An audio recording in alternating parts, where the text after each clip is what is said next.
2026 সালটা বহুকাল পর আমাদের একটা ওয়ানডে ক্রিকেটের বছর হতে যাচ্ছে।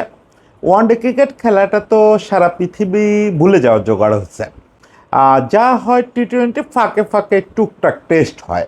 ওয়ানডে অনেক কমে আসছে। ওই চ্যাম্পিয়ন্স ট্রফির সময়ে অনেকগুলো ওয়ানডে হয়েছিল, তারপরে ওয়ানডে অনেক দিন বন্ধ।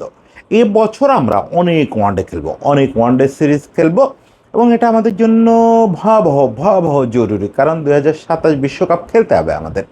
সেটা শুরুটা আজকে হচ্ছে পাকিস্তানের বিপক্ষে ভয়ঙ্কর গুরুত্বপূর্ণ একটা সিরিজ দিয়ে। আসলে শুধু গুরুত্বপূর্ণ বললে বোঝা যাচ্ছে না, এটা আমাদের একটা ভয়ানক অপরচুনিটি, ভয়ানক একটা অপরচুনিটি পাকিস্তানের বিপক্ষে এই সিরিজটা আমরা যদি কোনোভাবে জিতে নিতে পারি, তাহলে 2027 বিশ্বকাপের পথে আমরা অনেকটাই আগায় যাব। তো সেই জিনিসটা করার জন্য আমরা আসলে কি কৌশল নেব? একেবারে চিরায়ত সেই কাদামাটির উইকেট, ওই গর্ত খুঁড়ে ফেলা, এর জন্য পাকিস্তানের জন্য পরে নিজেরাই সেই গর্তে পড়ে হাবুডুবু খাওয়া, নাকি আমরা লড়াই করব? এই জিনিসটা আমি একটু আজকে আলোচনা করতে চাই, যে কেন গর্ত খোঁড়াটা ঠিক হবে না। নিজেদের উপরে বিশ্বাস রাখতে হবে, নিজেরা আমরা পারি। পাকিস্তানকে আমরা খেলেই হারাতে চাই, এবং সেটা খেলে হারানো সম্ভবও। সেই জিনিসটা একটু আলোচনা করব আজকে। দেখেন, বাংলাদেশ এই রকম পরিস্থিতিতে যখনই ওয়ানডে টি-20 বা টেস্ট জিততেই হবে এরকম পরিস্থিতিতে পড়ে, গত বেশ কিছু কাল ধরে এটা একটা ট্রেন্ড হয়েছে যে বাংলাদেশ খুব আনপ্রিপেয়ার টাইপের উইকেট মিরপুরে বানায়। মিরপুরে উইকেট বানাতে আলাদা কষ্ট করতে হয় না। মিরপুরে কালোমাটির উইকেট একটু অযত্নে ফেলে রাখলেই ওটা আসলে ওই রকম নোংরা উইকেটে পরিণত হয়, কাদামাটির একটা উইকেটে পরিণত হয়। জায়গায় জায়গায় খাবলা খাবলা উঠে যায়, মানে গর্ত গর্ত হয়ে যায়। দৃশ্যমান গর্ত না হলেও বিষয়টা প্রায় গর্তের মতো। মানে একদম পঞ্চম ওভার ষষ্ঠ ওভারেই দেখা যায় যে উইকেট ভেঙে গেছে, উইকেটের অংশ বিশেষ ভেঙে আলাদা হয়ে গেছে, ছোট ছোট টুকরো হয়ে গেছে, এবং বল পড়ে যথারীতি মনে হয় যে থেমে গেছে, ও আর আসতে চাচ্ছে না, এতটা স্লো হয়ে যায়। লো হয় ইচ্ছা মতো, মানে এমন না যে কনসিস্টেন্সিলি নিচু বাউন্স, হঠাৎ করে এমনিতে হাঁটুর নিচেই থাকে বাউন্স বা হাঁটুর কাছাকাছি, হঠাৎ করে একটা দুটো বল গড়ায় যায়। এই যে নোংরা উইকেট, এটা কোনো উইকেটের পদের পড়ে না, পৃথিবীর কোনো উইকেটের ব্যাকরণে এটা পড়ে না। এখন এই উইকেট আমরা বানাই হচ্ছে মূলত যে প্রতিপক্ষের ব্যাটসম্যানরা যাতে খেলতে না পারে, ফলে একটা কম রানের পুঁজি হয়, আমাদের ব্যাটসম্যানরা ওখানে গিয়ে জান পরাণ দিয়ে ওটুকু রান পার করে ফেলে। এই হচ্ছে আমাদের টেন্ডেন্সি। এখন এটা নীতি নৈতিকতা, ক্রিকেটীয় ব্যাপার স্যাপারে ওসব আলোচনা বাদ দেন। ওসব আলোচনা এই ডু অর ডাই মোমেন্টে আসলেই দরকার নাই। আমি একটু বলতে চাই যে এই যে টিমটা আমরা ওয়ানডে টিমটা সিলেক্ট করছি, বা এখন আমাদের আসলে ক্রিকেটের যে স্টাইল, তাতে আমরা কি এরকম একটা গর্ত খুঁড়লে আমরা ওখান থেকে উঠে আসতে পারবো? পাকিস্তানের কথা চিন্তা করা বাদ দেন, আমরা ওরকম উইকেট বানালে পাকিস্তানের এগেনস্টে উঠে আসতে পারবো না। দেখেন, এখন আধুনিক ক্রিকেটে মোটামুটি সব দেশের ব্যাটসম্যানদের একটা বড় ব্যাপার হচ্ছে তারা সুন্দর রেগুলার বাউন্স ছাড়া খেলতে পারে না। এইটা একটা অনেক দিক থেকে এটার নেতিবাচক প্রভাবও আছে, যে একটু টার্নার উইকেট বা লো বাউন্সের উইকেটে পড়লে বড় বড় ব্যাটসম্যানরাও খাবি খায়, মানে বড় বড় নামওয়ালা ব্যাটসম্যানরা।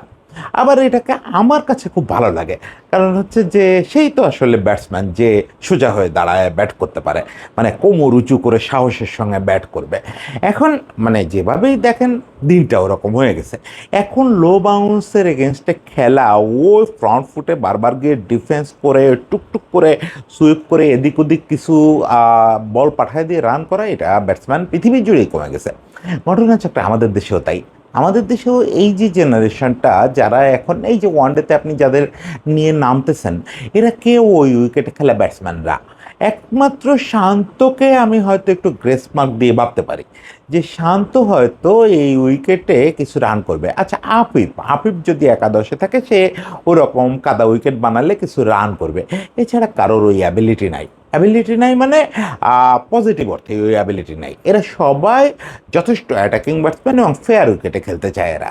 মানে উইকেট যদি ওয়াংখেড়ে হয় তাও ঠিক আছে, উইকেট যদি ওয়াকা হয় তাও ঠিক আছে, কিন্তু বাউন্সটা ফেয়ার হইতে হবে। আপনি হাঁটুর কাছে রাখেন, রেগুলার হাঁটুর কাছে রাখেন, বুকের কাছে রাখেন, রেগুলার বুকের কাছে রাখেন। এই ফেয়ার বাউন্সটা তারা আশা করে, ফেয়ার পেসটা আশা করে। ধরেন একদম শুরুতে আমাদের ব্যাট করবে কে?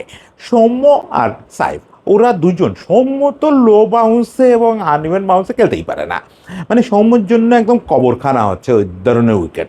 সাইফও তাই। এরপরে যদি ইয়ে যায়, তানজিদ তামিম যায়, তানজিদ তামিমও ফেয়ার উইকেট লাগবে তার। তারপরে আপনি শান্তকে বাদ দেন, লিটন, আফিফ, না আফিফ তো বললামই যে তার ওই ধরনের উইকেটে হবে, মানে আমাদের ম্যাক্সিমাম ব্যাটসম্যানই ওই নোংরা উইকেটে খেলতে পারে না। আবার যদি বলেন যে আমাদের বোলাররা কারা, আমাদের ওই ধরনের উইকেটে হ্যাঁ বাজিমাত করার মতো বোলার তো মুস্তাফিজ আছেই। মুস্তাফিজ তো এখন আমার মনে হয় যে পৃথিবীর যে কোনো উইকেটে ছেড়ে দিলে মুস্তাফিজ বেস্ট। ফলে আর ওই উইকেটে বল যেহেতু গ্রিপ করে, স্পিনারদের মতো বল আটকায় যাবে ও, ফলে কাটারের পর কাটার, কাটারের পর কাটার, কোথায় যেন লেখা ছিল কাটারের পর কাটার, কাটারের পর কাটার, তো কাটারের পর কাটার দিয়েও পাগল বানায় ফেলতে পারবে মুস্তাফিজ, পারবে। আর এই টিমে কারোর ওই অ্যাবিলিটি নাই, ধরেন মানে ওই আবার বলি ইতিবাচক অর্থেই ওই অ্যাবিলিটি নাই। আমাদের বাকি বোলাররা, মিরাজের বোলিং নিয়ে তো আপনারা জানেন, সমালোচনা না করি, বাকি বোলার যারা ধরেন রিশাদ, তাসকিন, তারপরে যারা এই ম্যাচে খেলার জন্য রেডি হচ্ছে, আমাদের পেসাররা তো বটেই, মুস্তাফিজ ছাড়া আমাদের কোনো পেসার ওই ধরনের থার্ড ক্লাস নোংরা উইকেটে বল করতে পারবে না। বল করে একদম মানে প্রতিপক্ষকে যে আটকায় ধরা, আগে যেটা হতো যে একটা ভালো সাইড আসছে 120 রানে আপনি প্রতিপক্ষরে অল আউট করে দিয়েছেন, ওই জিনিসটা এখন মুস্তাফিজ ছাড়া কারো ভিতরে নাই।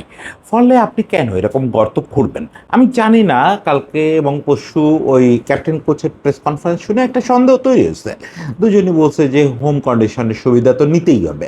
হ্যাঁ, হোম কন্ডিশনের সুবিধা নেন, আপনার একটু টার্নিং উইকেট বানান যেখানে রিশাদ একটু বাড়তি সুবিধা পাবে, তানভীর ছেলেটারে নামান, তারপরে মিরাজও চেষ্টা করুক টার্ন করানোর। টার্নার বানান না, কোনো সমস্যা নেই, পেসার 2টা নেন, স্পিনার 3টা নেন, প্রয়োজনে আরও একটা বাড়তি নেন, মিরাজরে অলরাউন্ডার ধরে আরও একটা বাড়তি স্পিনার খেলায় দেন, কোনো সমস্যা নেই। কিন্তু সেটা যেন ওই নোংরামির পর্যায়ে না যায়, তাইলে আপনার ব্যাটসম্যানরাই ওইখান থেকে উতরে আসতে পারবে না। আমি কোনো নীতি নৈতিকতার কথা বলতেছি না। পাকিস্তান দলে আপনারা দেখতেছেন 6টা আনকাপড প্লেয়ার আছে, তাতে মনে হচ্ছে যে ওদের টিমটা বোধহয় ওদের টিমটার সামনে এরকম উইকেটে দিলে কোনো ঘটনা না।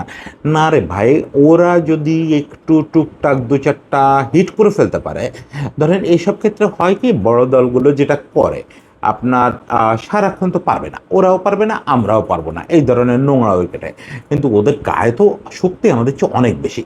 ফলে ওই ওভারে 1-2 বলে ওরা চেষ্টা করলে হিট করে ফেলবে, তাতে দেখা যাবে ওরা রান 200 করে ফেলছে।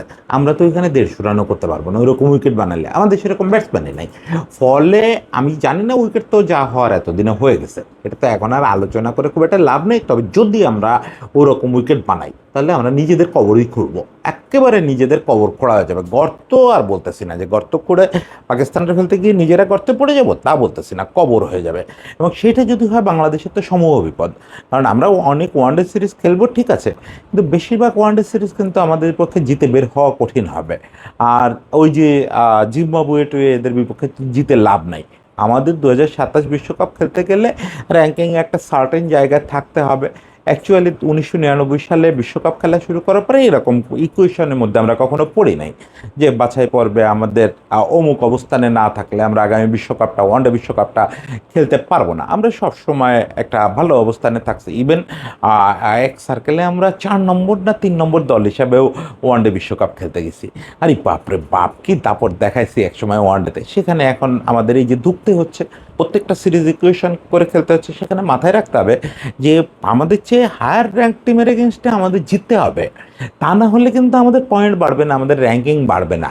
আপনি জিম্বাবুয়ের এগেনস্টে গাদা গাদা জিতলেন বা বড় দলের এগেনস্টে হারে গেলেন, দুটোর কোনোটাই আপনার কাজে দেবে না। ফলে Pakistan higher rank team, but এটা সত্যি যে পাকিস্তান তাদের ওই র্যাঙ্কিংয়ের স্ট্যান্ডার্ডের টিম এখন এই মুহূর্তে নাই। ফলে this is a chance, A golden opportunity, এটাকে নিতে হবে, ক্রিকেট খেলেই নিতে হবে। আর সেটা যদি মিস করি আমরা ওই সব নোংরামি করতে গিয়ে, ওই সব অতি উৎসাহ দেখাইতে গিয়ে, তাহলে বিপদ আছে। আশা করি যে সবাই মাথা ঠান্ডা রাখবেন, পিচ কিউরেটর থেকে শুরু করে বোর্ডের লোকজন সবাই মাথা ঠান্ডা রাখবেন, ছেলেদের উপরে ভরসা রাখবেন। টিমটা কিন্তু ভালো, টিমটা ভালো, সমালোচনা তো করি সবসময়। আজকে একটা কথা বলে দিই, এই টিমটাই আমাদের মোটামুটি সেরা ওয়ানডে টিম।